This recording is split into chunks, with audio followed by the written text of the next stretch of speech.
Hey everybody, welcome to Kimmel's Irish Pub. Time for another movie review. Tonight's movie, The Trial of the Chicago 7. Real quick story on that. I was leaving work today and my work buddy Seth says to me, I guess we'll be talking about the same movie on Monday, The Trial of the Chicago 7. I said, Seth, that's like a series. That's not a movie. He's like, no. It's a movie. And he's like, it's like 2 hours long, over 2 hours long. I thought it was a series. Then I realized When They See Us. That's a series. I don't know if you've seen that yet. Check that out.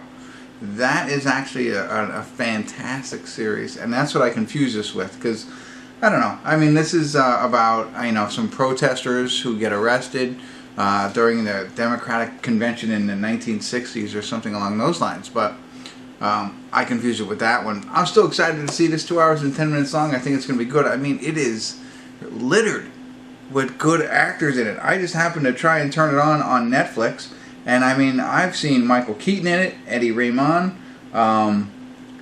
Sacha Cohen's in it. Wow. I mean, it is, and then Joseph Gordon-Levitt is in it. I mean, it's just, I'm just scrolling now, but just what I saw on screen. It's pretty star-studded, if you will. So let me get into it, find out what it's really about, get a better idea, and ultimately let you know what I think. But I'm sure all of you are going to watch it anyway. So let's hope for a good one. Stick around.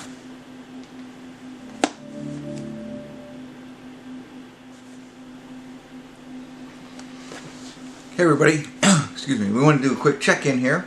We're watching The Trial of the Chicago 7. We're at the 1 hour, 3 minute, and 39 second mark. So we're under halfway through because there's an hour and 6 minutes left. And 30 seconds. But so far so good. Very well acted, of course, with all these actors in it. And probably my favorite actor in this movie is Sacha Cohen. It's amazing to see him now, considering where he came from. Whatever. But Eddie Redmayne, however you say it, Joseph Gordon-Levitt, everybody in it is really, really good. So it's worth it just for that. Now, I will say, when I started to film and realized what it was about, they're protesting the Democratic convention. And if you've watched any of my reviews, I am not political at all. So I was worried that it might be a little too political for me, but it's not.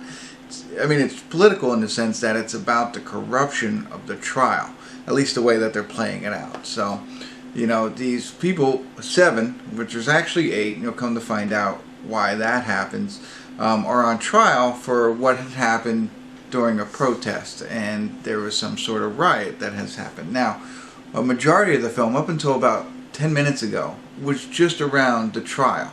A little bit about them gathering to get there, and where they came from, but not what really happened. Now they're starting to explain what happened and why they were arrested and why they're put on trial. Before that, it wasn't there, so it jumps right into the trial and what's going on. Joseph Gordon-Levitt is the prosecutor against them, 7 or 8. There's 7 of them who are represented by one lawyer, and then an 8th who has no lawyer, kind of thing. And it's too much to explain, but you'll understand it when you watch it. But it's showing, at least overtly, how the corruption was from the judge. The judge in this, at least the way they're portraying it, is very corrupt and just very against the entire defense.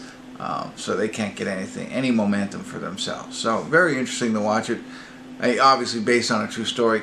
You never know how much is it true. I'm sure there is some literature out there about what really happened, things like that. This is my first experience with it, so we'll see where it goes from here. Very interesting, well done movie so far, considering it's even a political movie that I'm enjoying. So, alright, enough of me. Let's get back to the film, see where it goes from here. If anything interesting happens between now and then, I'll check in. If not, I'll see you at the credits. Stick around. I'll be back.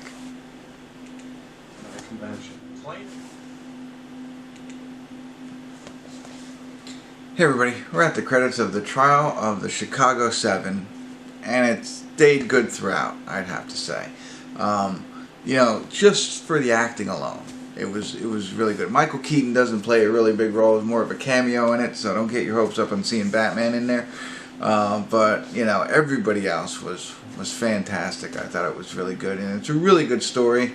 When you watch it to the end, one of the things, of course, in any story based on real life, one of the things that I like, they had 1 out of 2 of them. So my favorite things are the credits afterwards, and showing, you know, not the credits, but the post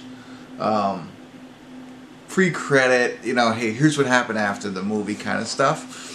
And then, you know, I like to see pictures of the real people, you know. Now, the credits are still rolling, and they're starting to introduce, you know, Michael Keaton's on the screen. I paused it because I want to see. Maybe they'll show pictures of the real people, but they didn't in this case. So, you know, that brings it down slightly. But otherwise, really good movie, something I wasn't really, you know, aware of. I mean, I knew of the Chicago riots. I wasn't sure of this, and, you know. And I thought it was going to be very heavily political, and it is not, so that is fantastic. One thing, of course, I mentioned to you that Seth had told me to watch this.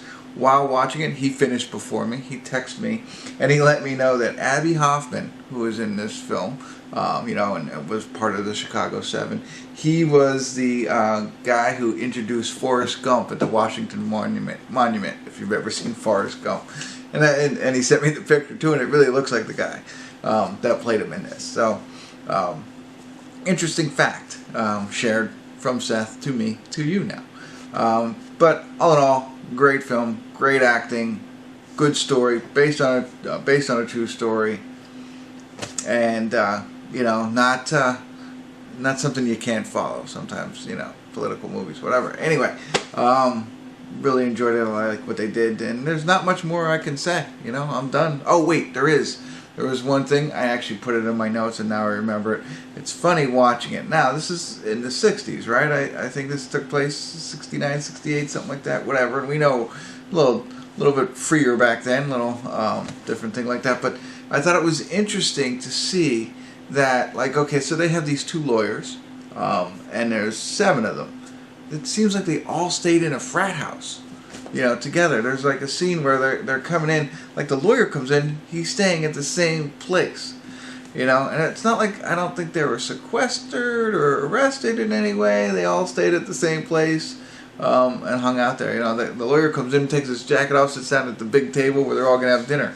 I just found that very interesting, and maybe there's something, I don't know, maybe hey, that's the way it always was, I don't know, but it found interesting that they all kind of stayed in a little frat house, and I get it, but it wasn't a frat house, but that's what it seemed like. So I thought that was interesting. I thought I'd share that with you. But check it out. It's definitely worth the watch. If you do, love to hear your thoughts. Drop me some comments. And that's it, you know. So if you haven't already, subscribe to my channel. Tell all your friends. And continue to tune in. Kimmel's Irish Pub. Alright, see ya.